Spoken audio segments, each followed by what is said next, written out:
Mr. Chopra, you spoke about the vital importance in daily American life to computers and technology. Probably there are millions of Americans who just cannot afford the cost of providing the service for computers or initial purchase of computers. Does the Obama administration have any plans to make available to those who cannot afford what you call the necessities of life to those people? Thank you for the question. I'm going to answer it in two parts. The first part is the traditional policy response, which is we have grant programs that are released today. In fact, I'm assuming a number of you will compete for these programs through our Broadband Technology Opportunities Program to facilitate grants for the provisioning of public computer centers to help bridge some of that digital divide. You will find at state and local levels and nonprofit levels an ecosystem of folks working to bring about strategies to lower the digital divide. But I would be remiss if I answered you by laundry listing those programs. The real answer is we must decouple the computer from what I'm describing as the network capacity. Well, some refer to this as the Internet of Things. That might be the easiest way of thinking about it. We may have a $5 device that's network enabled that can take your pulse, I don't know, maybe more than $5, but we'll come up with something.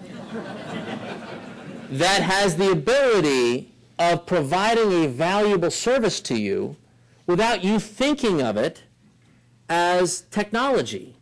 I believe Nike shoes have a sensor that connects to your iPod for purposes of your tracking your performance. So a sneaker, in a sense, is now a networked device.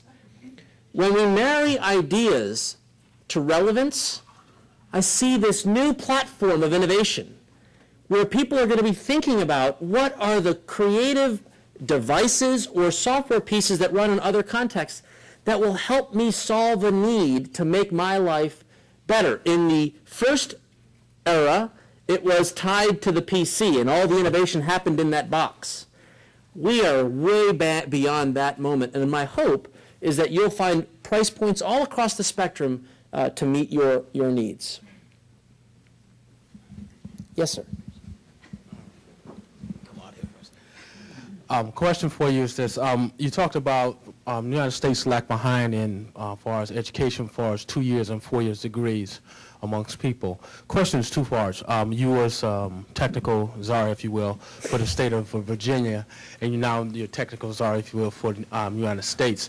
What are some of your recommendations far as like currently training people, but also going to retraining people for us who's been displaced, far as taking advantage of this technology?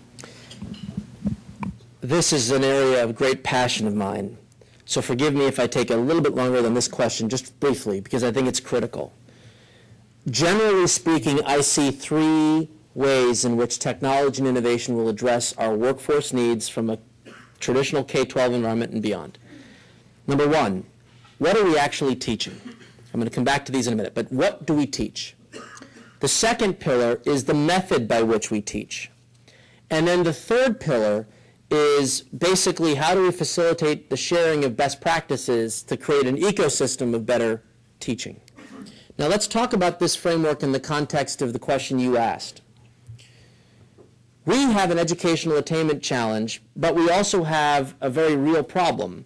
How do you convert, in my case in Virginia, the 1 million high school dropouts who live amongst us? We have programs to get your GED. We have funding available through workforce training. There's probably about 15 federally funded, state-administered, locally delivered programs that all try to grapple with this question.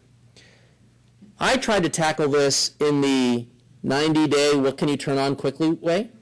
Idea number one, I went to the local cable companies. In my case, it was Comcast and Cox. And I said, look, you have all this on demand. Could you take the GED curriculum, which the PBS station in Kentucky has made tapes that are available? Could you just load them on your on-demand system for free? They said, no one's asked. Pretty simple. 5 months into this, 6,000 classes have been downloaded. I mean, the whole thing, you start, what? No effort. So, okay, we're making progress. What's the next thing? So then we said, now we have to go after the what you, so that was the how, the method by which you learn. Then the question is, what do you teach? Here, the problem was, we have not married the ideas, call that the GED, with relevance. How do we work successfully in this technology-empowered world? So we launched something which we've jokingly, it's called Plugged In. Plug GED in. And what we challenged, we said, look, the governor has this venture capital fund for innovation for public sector, $3 million fund. We set aside about $150,000 to spur the following contest. Could you marry an accelerated GED curriculum with an IT certificate program that Microsoft has called the Microsoft IT Academy, with a contextualization program that means these folks actually have to produce a software or something. And do it all in 6 months with the bold proposition that we're going to take a high school dropout to a technology job 6 months. We conceived of the idea in the fall of 2008, enrolled our first students in February of 2009. They graduate in July. Northrop Grumman has promised all graduates entry-level job interviews, and we have high confidence that they're going to get a position. It's ideas and relevance on that modest pool of the market. But it's also thinking about the digital world in which we live. We went to the, again, 6 to 9 month kind of time frame, less than that. We went to the, and I'll say just two more things and I'll be quiet. Oh my goodness, the kids who fail 6th grade algebra are kind of in a tough lot going forward. It turns out the data, at least in Virginia, I don't know what the Ohio data would show, shows that if 68% of the kids passed 6th grade algebra, pre-algebra, forgive me.